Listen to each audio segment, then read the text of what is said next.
What's up, folks, and welcome to Indie Ramble. And I guess this is kind of a retro ramble as well, but only sort of.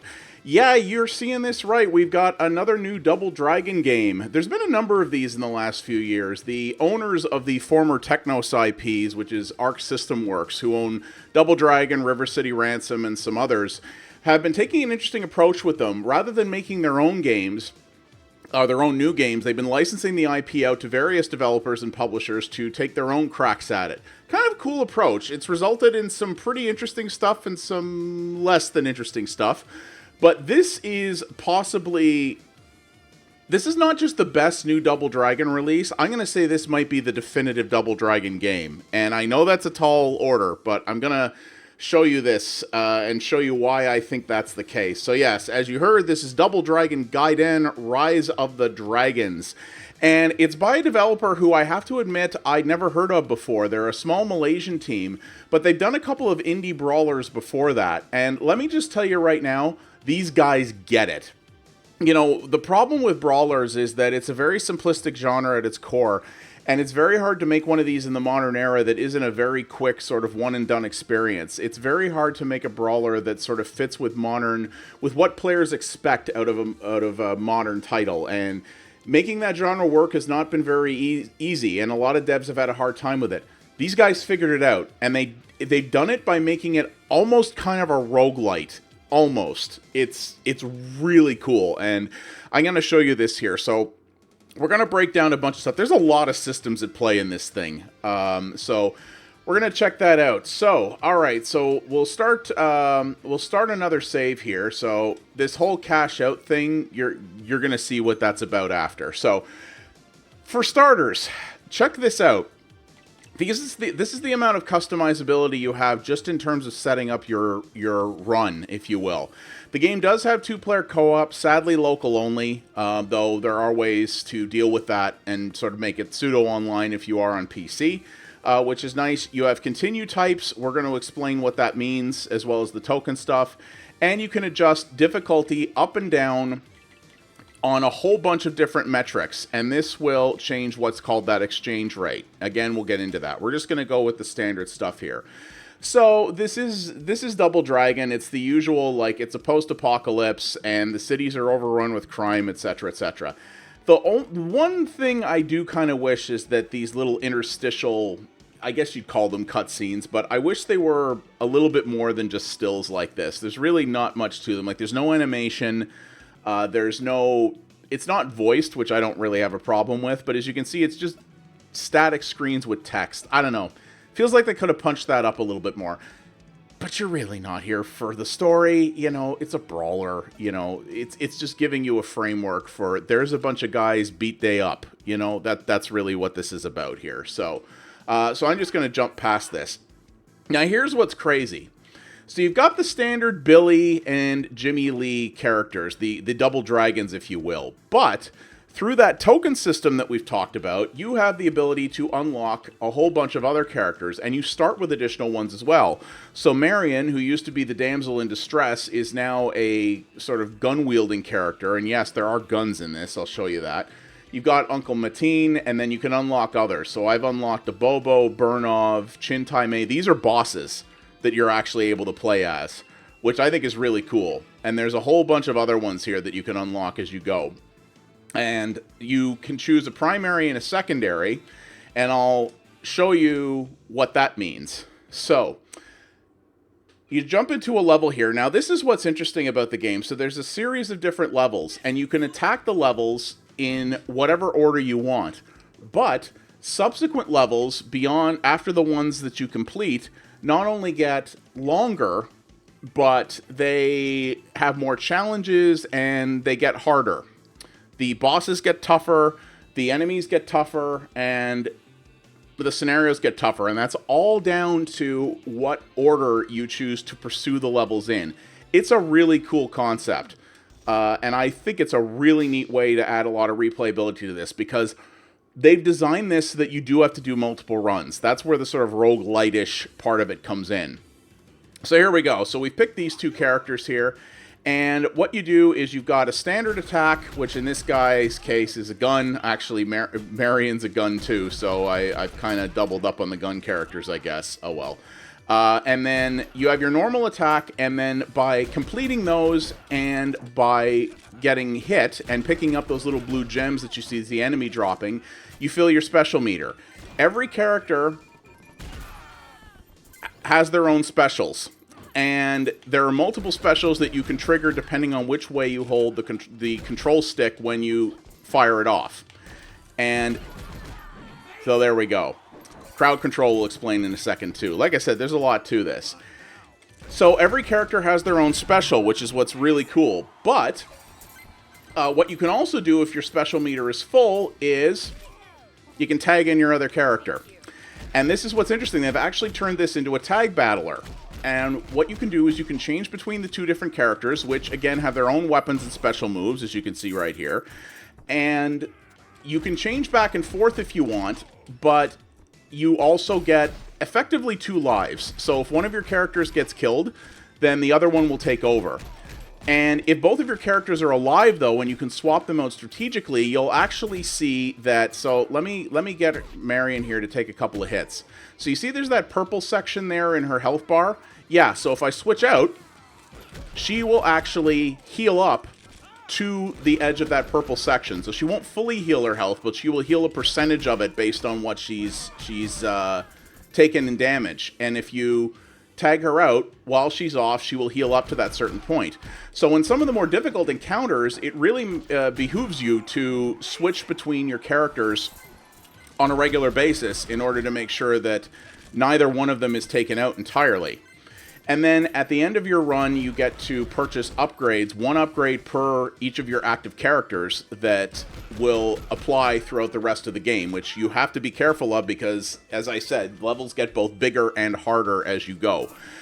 So you have characters that, as you can see here, are weapon-focused, which is very unusual. And you also have more traditional beat-em-up sort of melee-focused characters. Those melee-focused characters are the only ones that can pick up weapons off the ground. So that was sort of one of the very innovative things that a Double Dragon pioneered back in the day. You know, the original Double Dragon, the arcade game in particular, has not aged very well. Some would say it was not even that great when it was new. But it really laid the framework for a lot of tropes that we see in brawlers, one of which is the ability to knock items out of enemies' hands, pick them up, and use them against them.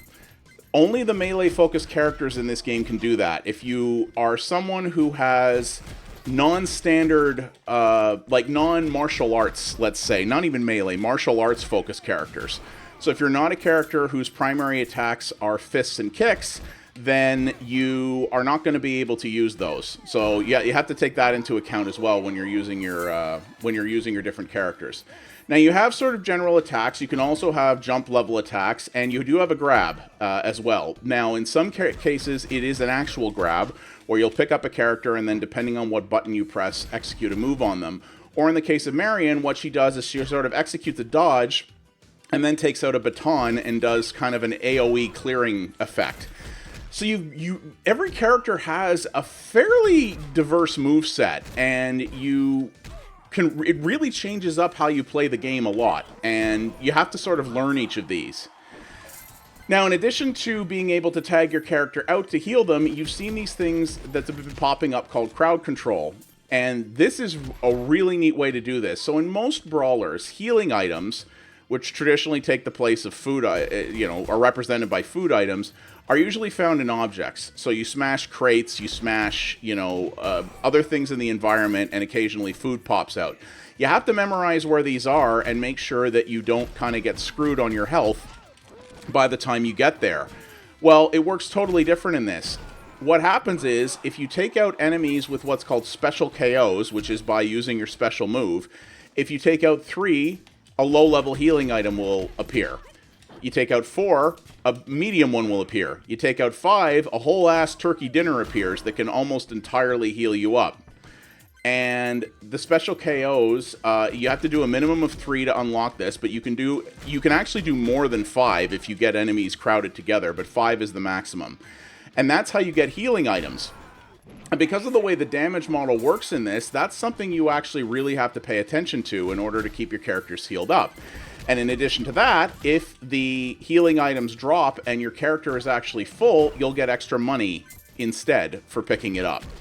It is a really, really smart system because it doesn't require you to play a certain way knowing where the food's going to drop. You actually are able to strategize your battle knowing that you're going to be able to get food and healing items during actual battles depending on how you play them.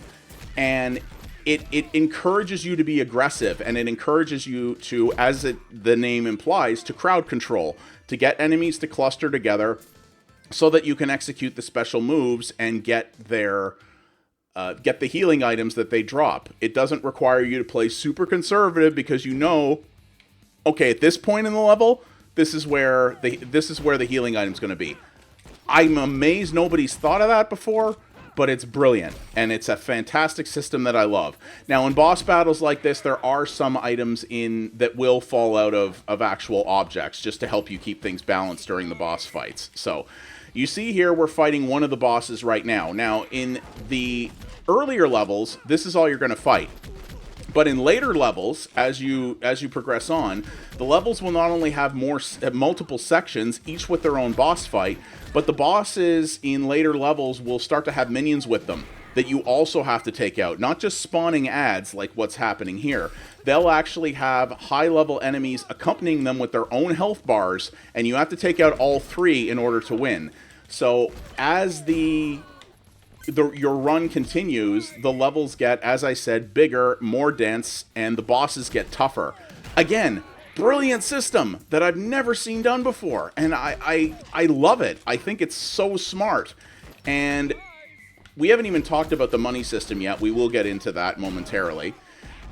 And there's bonuses for if you take the boss out with a special KO as opposed to a regular KO, you get a bigger reward for it. And then, when the mission ends, check out all them bonuses. Yeah.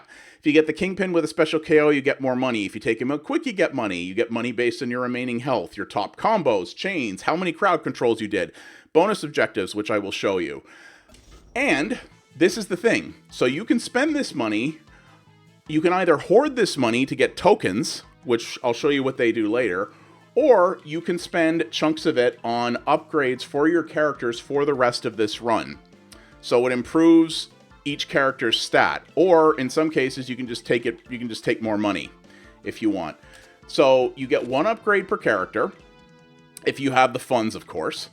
And so those two traits will now apply for the rest of the run, and they stack. You get to do that after each level. And so you get more powerful as the enemies get more powerful, right?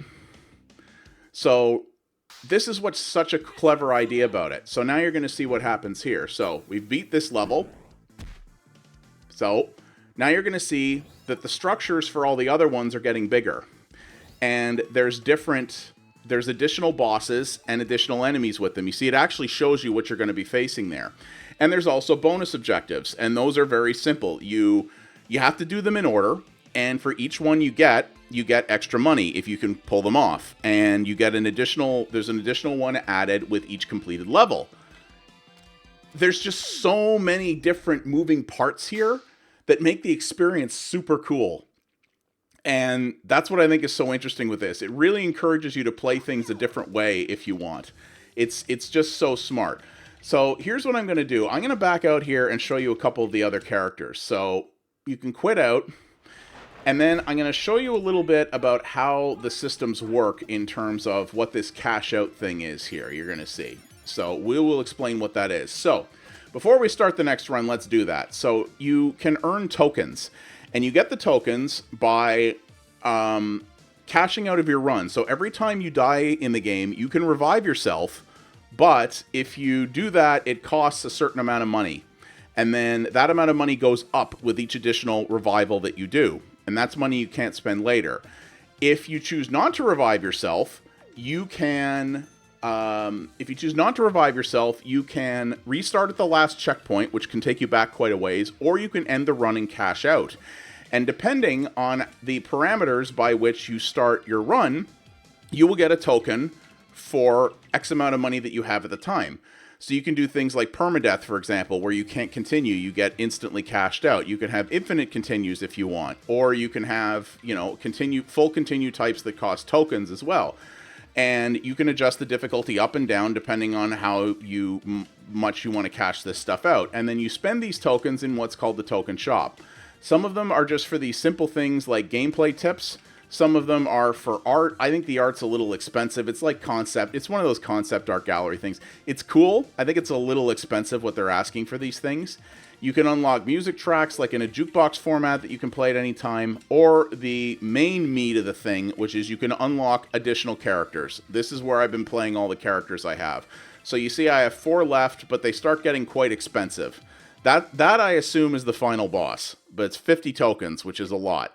But if you spend this, you know, when you play a run, you can choose to focus on. Let's just go with the default guys here.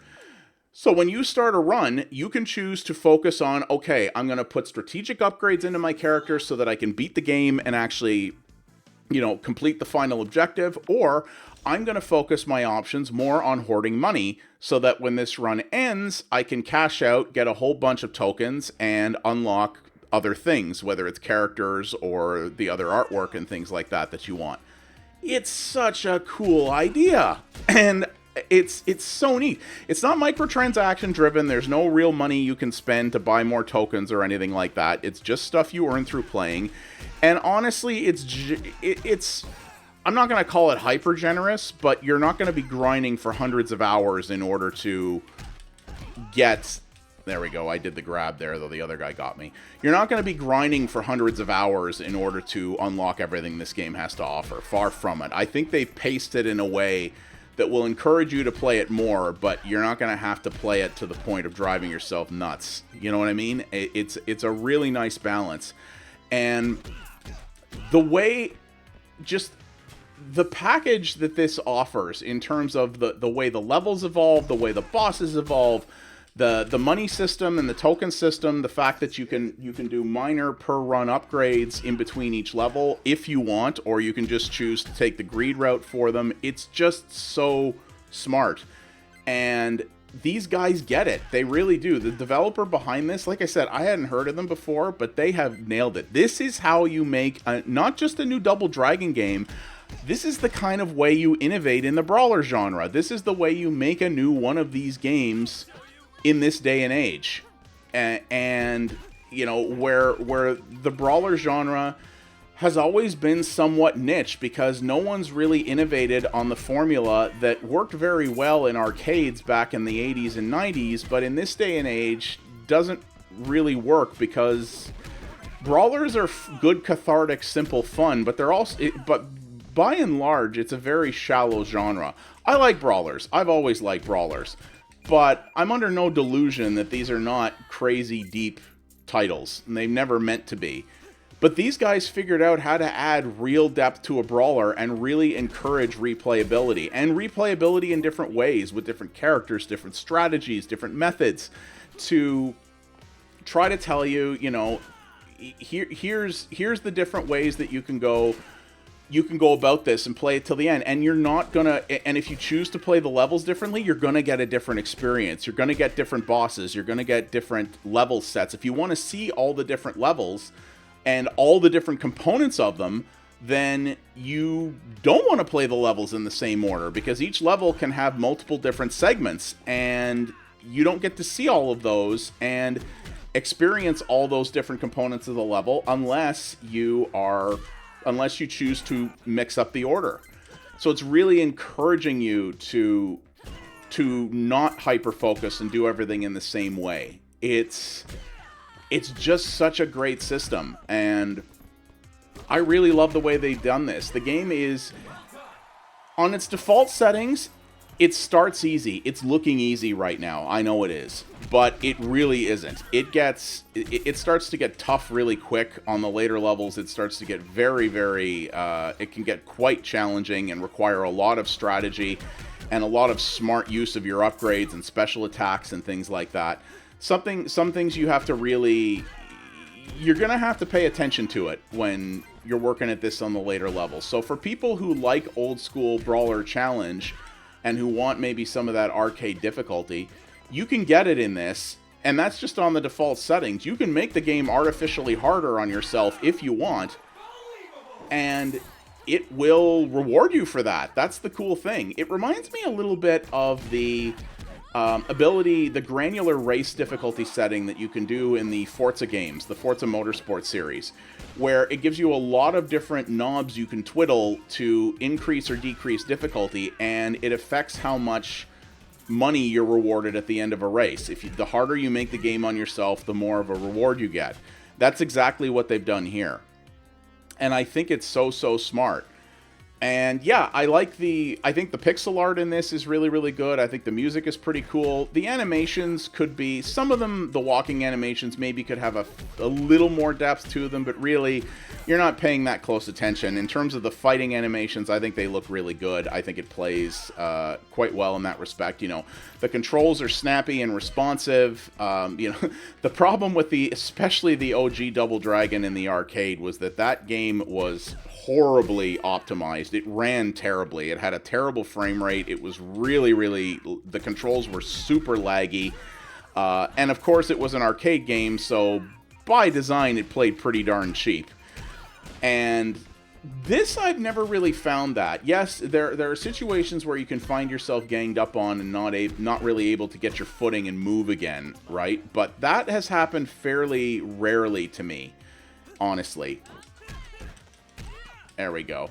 That's happened fairly rarely to me, and I've generally found that the game rewards smart play, like crowd management and making sure you don't get yourself pinned in a corner, things like that.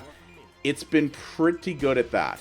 I have never found myself getting overly frustrated at this the way I could at a lot of older brawlers.